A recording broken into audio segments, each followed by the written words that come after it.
আমরা জানি যে ইসলামিক ব্যাংক যেমন সবচেয়ে বড় ব্যাংক আমাদের, সেখানে বিদেশি বিনিয়োগকারী ছিল, ভালো ভালো বিনিয়োগকারী ছিল, কিন্তু তারা সব চলে গেছে, তারা বর্তমানে নাই, এবং সেই শেয়ারগুলো একই মালিকানাধীনই ছিল এবং সেটা এখন সরকারের কাছে এটা অবরুদ্ধ অবস্থা আছে। এই শেয়ারগুলো কোনো ট্রানজাকশন করা সম্ভব নয় এটাকে। তো এখন যেটা আইনগত প্রক্রিয়া যেটা আমরা করব সেটা হচ্ছে, ধরুন সেই গ্রুপের কত লোন আছে, সেই লোনের টাকাকে তো উদ্ধার করতে হবে। তো যদি আমরা অন্ততপক্ষে অর্ধেক বা তার বেশি এখান থেকে তাদের জব্দ করা এই শেয়ার থেকে বের করতে পারি, তাহলে সেটা আমাদের কাজে লাগবে।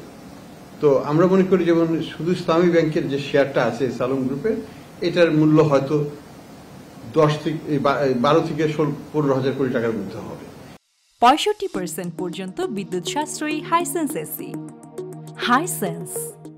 তো এই 12 থেকে 15 হাজার কোটি টাকা যদি আমরা ব্যাংককে ফেরত দিই, তাহলে ডিপোজিটর যে যাদের টাকা আত্মসাৎ করা হয়েছে তাদের সেই টাকাটা, ব্যাংকের তো ক্যাপিটাল শর্টফল হয়ে গেছে, ব্যাংকের ক্যাপিটাল নাই, ব্যাংকের নন পারফর্মিং অ্যাসেট অনেক বেশি, এই জায়গাগুলোতে তখন তারা একটা স্বস্তিজনক স্থানে নিয়ে যেতে পারবে, আমাদের ব্যাংকিং খাতটা ঘুরে দাঁড়াবে। এবং নতুন এই শেয়ারটাকে আমরা কি করবো? শেয়ারটাকে তো আমরা রাখবো, বাংলাদেশের সরকারেরও কোনো দরকার নেই এখানে হোল্ড করা, বাংলাদেশ ব্যাংকেরও কোনো, আমরা এটা একটা স্ট্র্যাটেজিক ইনভেস্টরের কাছে হস্তান্তর করব। হস্তান্তরের আগে সরকারকে মালিকানাটা টেম্পোরারিলি নিতে হবে, এই টেম্পোরারিলি মালিকানা নিয়ে সরকার তখন এটাকে হস্তান্তর করতে পারবে।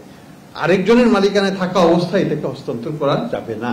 সেই জন্য আইনানুগ ব্যবস্থাটা আমরা নিতে যাচ্ছি, এবং এই যে অর্থ আসবে সেটাই আমরা নতুন বিনিয়োগকারীর কাছ থেকে যে অর্থটা পাওয়া যাবে সেটাই ফান্ডের থ্রুতে আবার সেই ব্যাংকের কাছে আমরা ট্রান্সফার করার প্ল্যান করব। এটাই হচ্ছে আমাদের কার্যক্রম।